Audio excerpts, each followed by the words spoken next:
আমরা সবাই কমিটেড ছিলাম যে আমরা শেষ পর্যন্ত খেলা ছাড়বো না, যতই লাগুক। যদি 1 রান বা 2 রানও লাগে উইকেট থেকে আমরা ছাড়বো না, আমরা শেষ পর্যন্ত ট্রাই করবো, এটা আমাদের একটা প্ল্যানিং ছিল। বাট টিমের সবাই খুব ভালো কমিটমেন্ট ছিল মাঠে, সবার চেষ্টাটা ছিল অন্যরকম দেখার মতো। আসলে দিন শেষে বলবো যে সবার কমিটমেন্টই, ফিল্ডিং কমিটমেন্টই এইসব ম্যাচ জিতা যায়। আমাদের বোলার প্লাস আমাদের টিমের কম্বিনেশনটা খুব ভালো ছিল।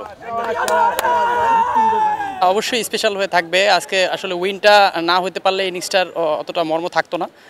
পরিশেষে বলবো যে আমরা গেমটা জিততে পারছি, এই জন্য খুব ভালো লাগতেছে। সেঞ্চুরিটা করতে পারলে হয়তো ভালো লাগতো, বাট যতটুকু হয়েছে আলহামদুলিল্লাহ, আল্লাহর কাছে শুকরিয়া আদায় করি।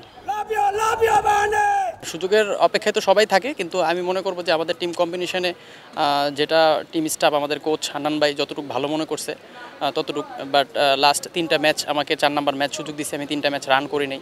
তারপর তারা ওয়েল সাপোর্ট করে গেছে আমাকে, টিম স্টাফ থেকে নিয়ে সকলকে আমি বলবো, এই জন্য আমার এক্সট্রা ধন্যবাদ থাকবে।